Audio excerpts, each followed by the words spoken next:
Hello everyone, welcome back to another video of quick revision series. इस series में we are completing the chapter in just 25 to 30 minutes, जिससे आप अपने किसी भी एग्जाम के पहले इस पर्टिकुलर चैप्टर को रिवाइज कर पाएं। We are completing most important formula in this particular lecture as well as all the important concepts. जो रेलेवेंट क्वेश्चन बन सकते हैं वो मैं साथ में बताते जाऊंगा, एंड कौन से डेरिवेशंस, कौन से ग्राफ, कौन से न्यूमेरिकल कैसे बन रहे हैं वो भी मैं साथ में आपको बताते जाऊंगा। My name is Akshay, I have been teaching from past 7 years and पिछले 7 सालों में the only thing what I have realised is revision is one of the most important thing for your exams. तो इस तरीके से ये सीरीज बनाई गई है कि जब आप इस पूरी प्लेलिस्ट को फॉलो करेंगे तो आप लगभग 4.5 से 5 घंटे में कंप्लीट क्लास 12th का सिलेबस रिवाइज कर पाएंगे। आज हम पढ़ रहे हैं 12th में सेकंड बुक से वेव ऑप्टिक्स। रे ऑप्टिक्स का ऑलरेडी लेक्चर अपलोड हो चुका है। You can follow the playlist in the description and let's start the lecture.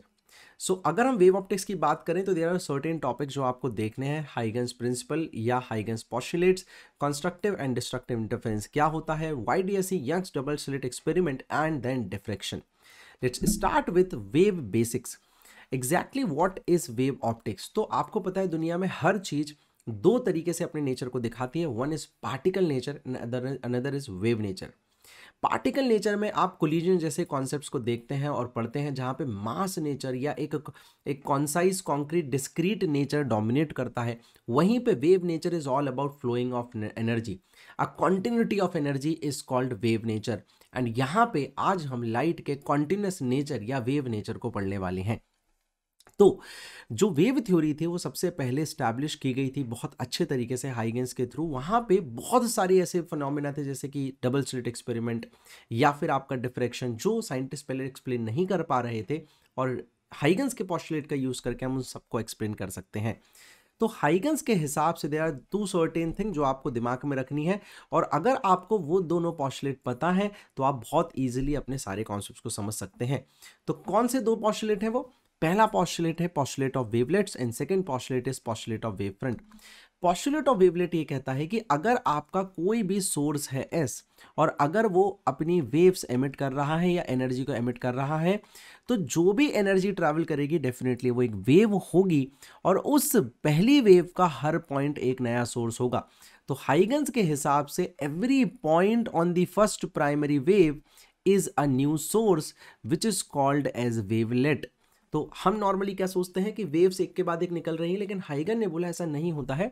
आपकी पहली वेव निकलती है और वो wave as a new source act करती है, और हर सोर्स से आपके नए वेव्स निकल रहे होते हैं। मतलब हर वेवलेट कंट्रीब्यूट करता है एक नई वेव को। तो अगर हम ऐसे सारे वेव्स को मिला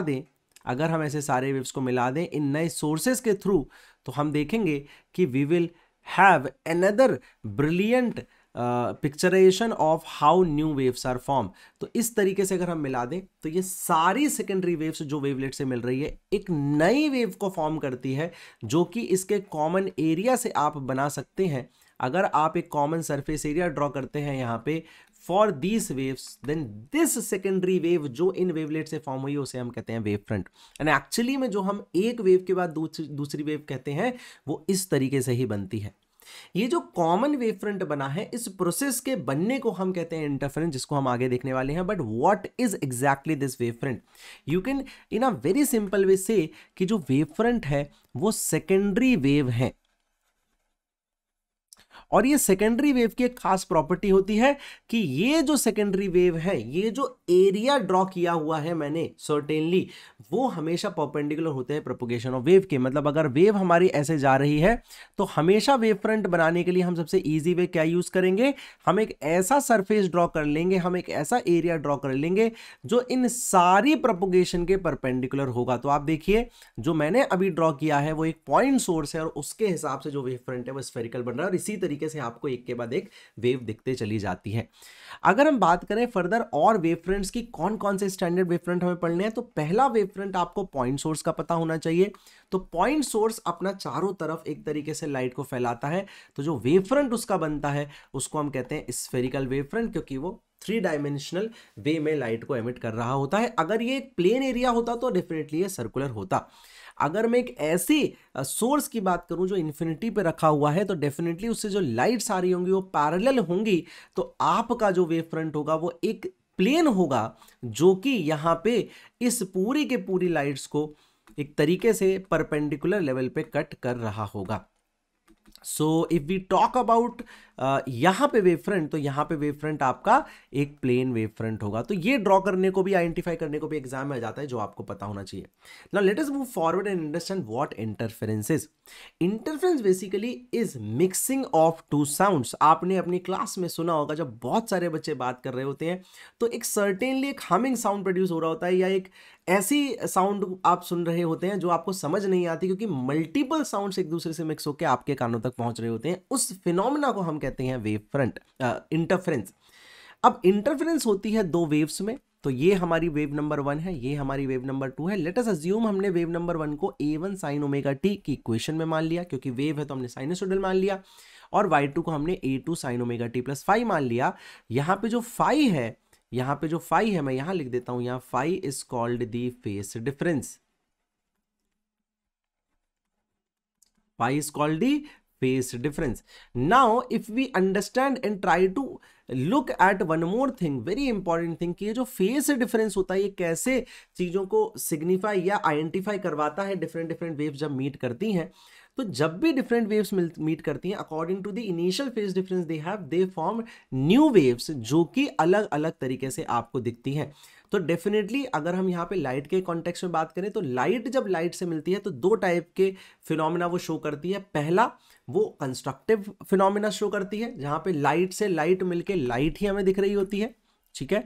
तो यहां पे light plus light will give light, लेकिन यहां पे light plus light will give darkness.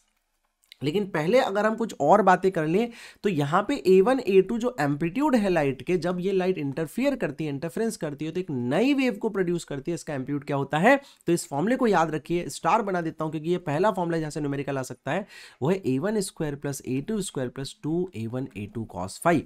Again phi is the phase difference between both the waves. एक सिंपल वे में मैं अगर आपको लॉजिकली समझाने की कोशिश करूं, तो अगर मान लीजिए ये एक वेव होती, समझ लीजिए this arrow represents a wave and this arrow represents another wave, vector form में सोचिए, ये वेव यहां जा रही है, ये वेव यहां जा रही है, तो इन दोनों के बीच का फेज ये रहा। तो अगर ये A1 है, ये A2 है, तो आपको पता है इनका रिजल्टेंट यहां पे आता है, और उस रिजल्टेंट का फॉर्मूला क्या आता है, जो आपको नीचे दिख रहा है, under root A1 square plus A2 square plus 2A1 A2 cos phi. एक और कॉन्सेप्ट हमें पढ़ना होता है यहाँ पे, intensity of wave. Intensity basically is energy per unit area per unit time, but wave में जब हम इसको पढ़ रहे होते हैं तो इसी इंटेंसिटी को हम सिर्फ इस लेवल पे समझ रहे होते हैं कि जो इंटेंसिटी होती है वह एम्पलीट्यूड के स्क्वायर का प्रोपोर्शन होती है। ऑल्दो एक्चुअली मीनिंग इसका क्या है, energy per unit area per unit time, जो मैं आपको डुअल नेचर में डेफिनेटली बताऊंगा।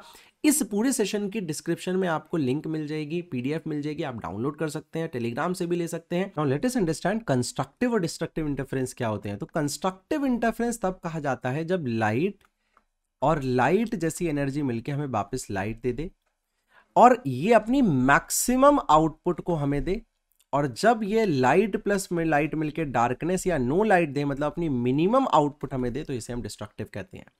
फॉर कंस्ट्रक्टिव हमें इस पर्टिकुलर चीज को मैक्सिमा करना होता है, तो हमें डेफिनेटली जो फाई की वैल्यू है वो ऐसी रखनी होगी कि हमारी कॉस की वैल्यू मैक्सिमा है, मतलब इवन मल्टीपल्स ऑफ पाई। और हमें कंस्ट्रक्टिव के डिस्ट्रक्टिव के लिए इसको मिनिमा करना होता है, तो फाई की वैल्यू कुछ ऐसी रखनी होती है कि ये मिनिमा आए या सबसे लीस्ट आए, that is odd multiple of pi. एक और बात याद रख लीजिए कि जैसे हमारा फेज डिफरेंस होता है, बहुत बार हमें पाथ डिफरेंस भी गिवन होता है, और पाथ डिफरेंस से फेज डिफरेंस को चेंज करने का जो फॉर्मूला होता है वो होता है delta x equal to lambda upon 2 pi into phase difference. तो आप इस फॉर्मूले का यूज करके किसी को भी चेंज कर सकते हैं। तो यहां पे अगर मैं इसका पाथ डिफरेंस लिख दूं, तो आप देखिए जैसे ही मैं इसको पुट करता हूं, मेरे पास ये आ जाएगा n लैम्डा, और जैसे ही मैं यहां पे पुट करता हूं तो ये आ जाएगा 2n-1 इंटू लैम्डा बाई 2। ये एज अ फैक्ट आपको याद होने चाहिए, बिकॉज ये कंडीशंस डेफिनेटली एक मार्क में आपसे पूछी जा सकती हैं। Now let us apply this interference का concept in Young's double slit experiment. तो यंग्स ने दो इंडिपेंडेंट सोर्सेज के साथ ना करके एक सिंगल सोर्स से दो सोर्स प्रोड्यूस किए, और उन दोनों सोर्स से इंटरफेरेंस को ऑब्जर्व करने की कोशिश की और बड़ी फैसिनेटिंग ऑब्जर्वेशन उसको आई। देखिए हर अलग अलग जगह पे उसको डार्क और ब्राइट पॉइंट्स मिल रहे हैं, मतलब अलग अलग फेस डिफरेंस के हिसाब से अलग अलग इंटरफेरेंस हो रहा है और अलग अलग इंटरफेरेंस के हिसाब से उसे अलग अलग आउटपुट मिल रहे हैं। तो हम मान लीजिए एक जनरल स्टडी करते हैं, तो किसी एक पॉइंट की बात करूं, अगर मैं लेट्स से ये पॉइंट P है और अगर मैं इस पॉइंट पे एक जनरल स्टडी करूं, तो ये अगर हमारा Y है और अगर हमारा ये एक सर्टेन पाथ ट्रेवल किया इसने और एक सर्टेन पाथ ट्रेवल किया इसने, तो इन दोनों के बीच का जो पाथ डिफरेंस होता है लगभग वो होता है d साइन थीटा, जहां पे d जो होता है दोनों स्लिट्स के बीच की डिस्टेंस होती है and theta is basically the angular position और ऑफ दिस पर्टिकुलर पॉइंट। तो ये जो यहां से सेंटर से लाइन बनेगी, यहां पे जो थीटा आएगा वही आपका यहां पे थीटा होता है।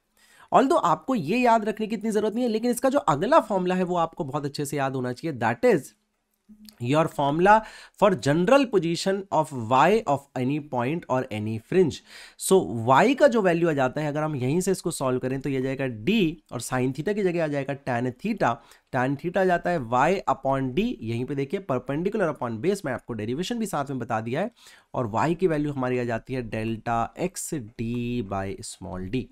This is the general formula for your position of any bright और dark point on the screen with which you are seeing it. तो लेट अस नाउ अंडरस्टैंड कि इस पॉइंट पे एम्पलीट्यूड की क्या वैल्यू होगी। तो अगर हम ध्यान से यहां पे देखें, if we look at this particular point, अगर मैं यहां पे जाके देखूं तो जो एम्पलीट्यूड की जनरल वैल्यू आ जाएगी वो आ जाएगी 2a cos phi by 2, because a1 a2 जो एम्पलीट्यूड होंगे दोनों सोर्स से सब सेम सोर्स से बन रहे हैं तो सेम होंगे।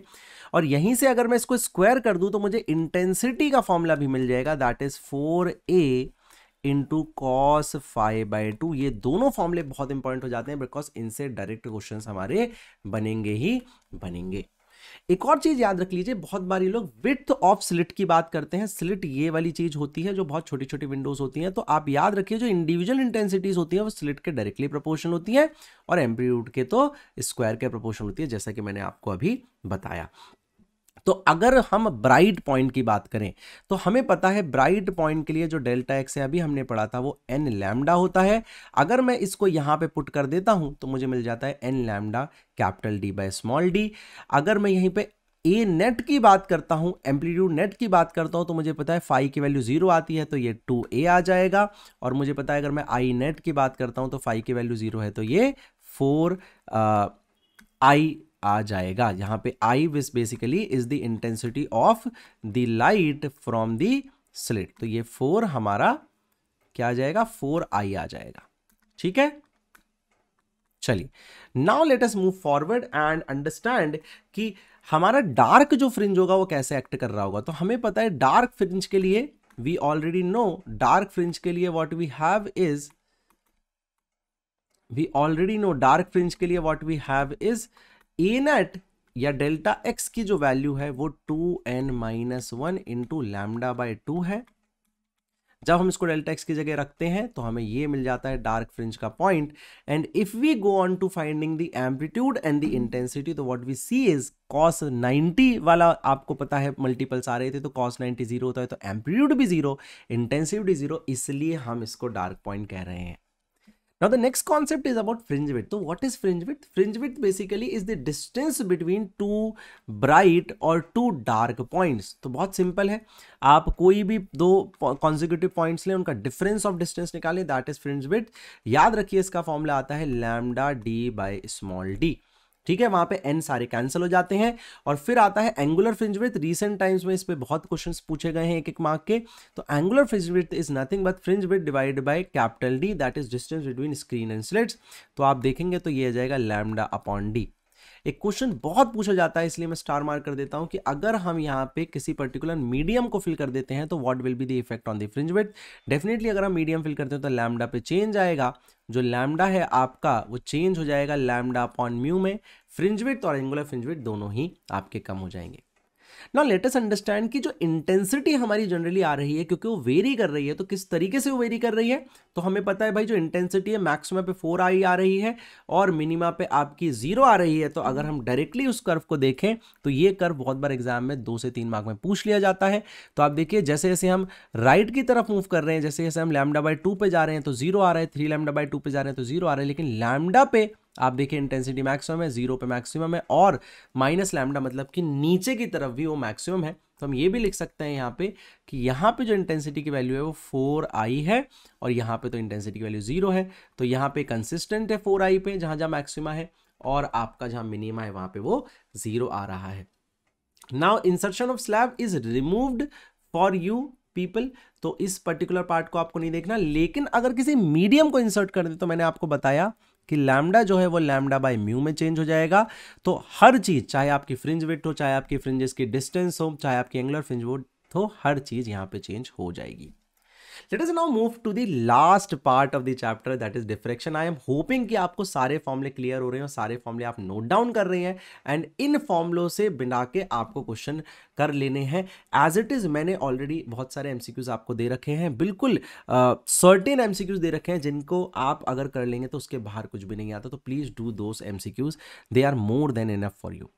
अब हम पढ़ते हैं diffraction. What is diffraction? So diffraction is basically phenomenon of bending of light due to obstruction in the path of light. मान लीजिए लाइट जा रही है और कोई ऑब्स्ट्रक्शन उसके पाथ में आ जाता है जो कि एक ऐसे साइज का होता है जो nearly around the size of या length of wavelength of the light होता है एंड एक सर्टेन डिस्टेंस पे अगर वो रखा होता है तो लाइट अपने वेव नेचर में एक और फिनोमेना को दिखाती है, दैट इज कॉल्ड डिफ्रैक्शन। तो अगर हम डिफ्रैक्शन की बात करें तो डिफ्रैक्शन में the only thing you need to know is कि वो जो बेंडिंग है या जो एक तरीके से डिफ्रैक्शन है वो किस तरफ होता है। तो फॉर एग्जांपल ये लाइट है, ये आ रही है और जैसे ही ये टकराती है आपके पार्टिकल से या किसी भी ऑब्स्ट्रक्शन से, तो आप क्या देखेंगे कि ये लाइट धीरे धीरे टूवर्ड्स द ऑब्स्ट्रक्शन बेंड करने लगेगी।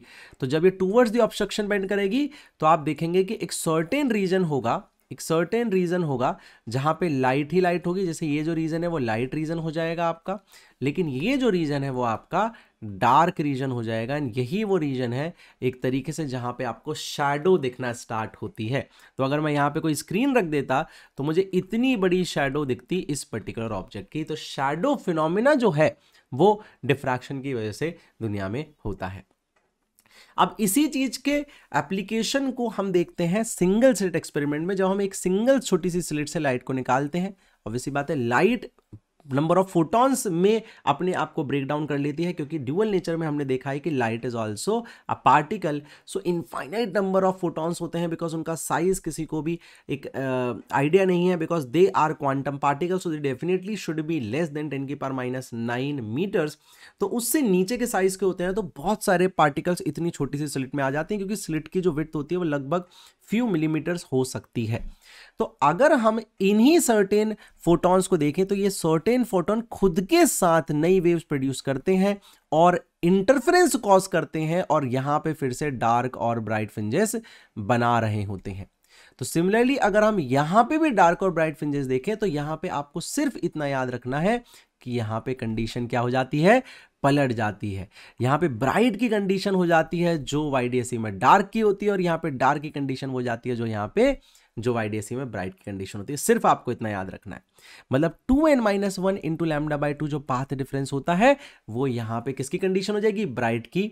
एक चीज याद रखनी है कि यहां पे n is not equal to 1, n कभी 1 के इक्वल नहीं होता और delta x equal to n lambda हो जाएगी डार्क की। लेकिन एक और बात याद रखनी है कि यहां पे भी आपका जो n है वो n इक्वल टू 0 नहीं हो सकता, मतलब n equal to 0, delta x equal to 0 पे यहां पे डार्क नहीं बनता, डेल्टा x इक्वल टू 0 पे यहां पे ब्राइट ही बनता है। तो देखिए अगर मैं यहां पे थोड़ी सी चीजों को समझने की कोशिश करूं तो y ब्राइट की अगर मैं वैल्यू लिखूं तो वो आ जाएगा 2n-1 इंटू λ/2 d/d। अगेन यहाँ पे d ये वाली डिस्टेंस होगी और small d width of slit हो जाएगी यहाँ पे, और यहाँ पे y डार्क की अगर मैं वैल्यू लिखूं तो वो भी आ जाएगा n lambda capital D/d। Interestingly अगर मैं ध्यान से यहाँ पे ऑब्जर्व करूं तो मैंने आपको क्या बताया है कि n इक्वल टू 0 डार्क में अब नहीं होता, तो n इक्वल टू 0 पे ब्राइट ही होता है, तो यहाँ पे ब्राइट है। अब ध्यान सुनिएगा, अगला ब्राइट कहां बनेगा, तो पहले तो अगला ब्राइट अगर हम देखें तो अगला ब्राइट तो हमारा यहीं बन रहा है n इक्वल टू 1 पे, 2 तो n इक्वल टू 0 तो नहीं लेना, मतलब अगर मैं 0 लेता ये तो अच्छा, यहां पे मैं इसको माइनस कर रहा हूं तो यहां पे n not equal to n equal to 1, basically अगर मैं यहां पे रखूं तो ये n इक्वल टू 1 जो आएगा लैम्डा बाई 2 वो नहीं आएगा। सर ऐसा क्यों आप कह रहे नहीं आएगा, क्योंकि बेटा एक्चुअली वो ब्राइट पॉइंट आएगा, एक्चुअली वो ब्राइट पॉइंट आएगा, लेकिन क्योंकि वो सेंट्रल ब्राइट में मिक्स हो जाएगा इसलिए हम उसको इंक्लूड नहीं कर रहे। कैसे, क्योंकि देखिए यहां पे जब मैं डार्क की बात करता हूं, मैं n इक्वल टू 1 रखता हूं तो n लैम्डा, मतलब लैम्डा पे जब डेल्टा एक्स लैम्डा होता है तब पहला डार्क आता है, मतलब पहला डार्क मेरा यहां कहीं आएगा। अभी मैं इंटेंसिटी कब से बताऊंगा तो आपको अच्छे से समझ आएगा। और यहां पे भी पहला डार्क आएगा, इसके पहले जो लैम्डा बाई 2 वाले पॉइंट है वो सारे ब्राइट में मिक्स हो जाएंगे, मतलब कि यहां पे ब्राइट में ही पहला ब्राइट मिक्स हो जाता है, इसलिए हम उसको n इक्वल टू 1 को वहां पे इंक्लूड नहीं करते, क्योंकि n इक्वल टू 1 जो होता है, ये वाला जो n होता है वो सेंट्रल ब्राइट में ही मिक्स हो जाता है। ठीक है, अच्छा अगर हम इसके बाद ये समझने की कोशिश करें कि सर सेंट्रल ब्राइट की विड्थ क्या होती है, तो बड़ा सिंपल है, आप देखिए सेंट्रल ब्राइट पहला जो डार्क है वो अगर हम ध्यान से देखें तो पहला डार्क जो हमारा आता है वो लैम्डा पे आता है, पहला जो डार्क आता है वो लैम्डा पे आता है, मतलब कि अगर मैं सेंट्रल ब्राइट की बात करूं तो हो जाएगा ट्वाइस ऑफ, इसमें n इक्वल टू 1 रख दीजिए लैम्डा डी बाई डी। और आप ध्यान से देखिए, अगर आप ऑब्जर्व करेंगे YDAC में सेंट्रल ब्राइट को, तो YDAC में सेंट्रल ब्राइट कब आएगा, जब वहां के दोनों डार्क अचीव होंगे दोनों तरफ। वहां पे डार्क कब अचीव होते हैं, जब n/2, जब आपका लैम्डा बाई 2 वाला पॉइंट आता है, मतलब lambda by 2 D by D पे पहला डार्क आएगा, plus lambda by 2 D by D पे दूसरा नीचे वाला डार्क आएगा, तो ये कितना आ जाएगा, ये लैम्डा डी बाई डी आ जाएगा। जबकि क्योंकि यहां पे कंडीशन पलट गई है तो लैम्डा डी बाई डी पे ऊपर पहला डार्क आया, लैम्डा डी बाई डी पे नीचे डार्क आया, तो ये ट्वाइस ऑफ एक तरीके से सेंट्रल ब्राइट ऑफ YDAC भी होता है। ये भी बहुत बार पूछ लिया जाता है, इसको भी याद रखिएगा। ठीक है, तो यहां पे हमारा डिफ्रैक्शन का जो फॉर्मूला पार्ट होता है वो रैप होता है, लेकिन आपको अब ये भी पता होना चाहिए कि सर यहाँ पे इंटेंसिटी क्या होती है। तो क्योंकि यहाँ पे एक तरीके से मैं आपको बताऊं, ये जो स्टडी है सारी की सारी प्रोबेबिलिटी के बेस पे एक तरीके से बेस्ड है, तो वहीं पे ये देखा गया है कि एक सर्टेन यूनिफॉर्म पैटर्न नहीं दिखता है। जो सेंट्रल ब्राइट होता है वो आपको दिख जाता है, जो सेंट्रल ब्राइट होता है वो आपको दिख जाता है, काफी डिसेंट दिखता है, लेकिन जैसे जैसे आप राइट या लेफ्ट, मतलब ऊपर या नीचे जाते हैं, तो आपको एक इंटरेस्टिंग चीज पता चलती है कि यहाँ पे ड्रास्टिकली लाइट के जो इंटरफेरेंस पैटर्न्स हैं वो गिरना स्टार्ट हो जाते हैं, और इसी तरीके से जो इंटेंसिटी आप देखिए उसका जो एरिया होता है वो काफी कम हो जाता है। तो अगर आप एक्चुअली इस एक्सपेरिमेंट कभी करेंगे तो आपको सेकंड मैक्सिमम मिलना भी इसमें मुश्किल हो जाता है। इस ग्राफ को थोड़ा अच्छे से याद रखेंगे तो आपको काफी सारी चीजें इससे याद रहेंगी कि भाई इसमें डार्क और ब्राइट की कंडीशन क्या हो गई है, डार्क और ब्राइट की कंडीशन चेंज हो गई है।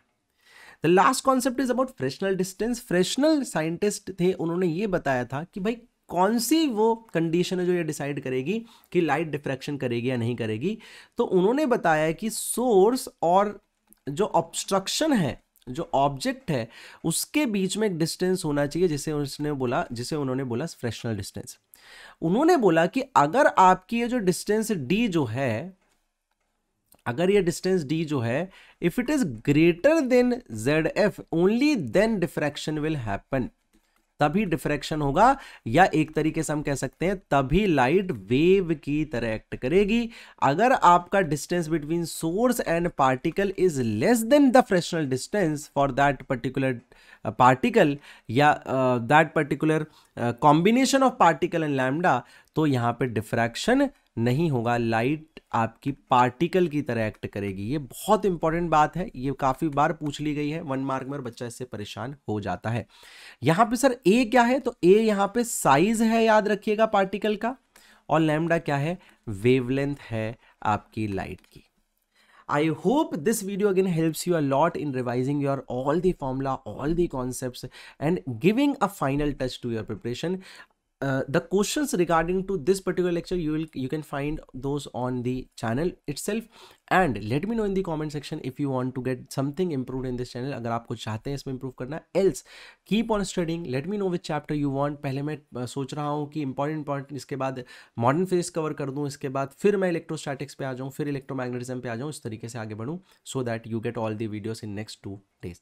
Thank you, and this will help you a lot in revising your lectures in last one day. You will see it, you will tell me after going through your last day of preparation. Take care, bye. Give support by liking the session and also sharing it with your friends.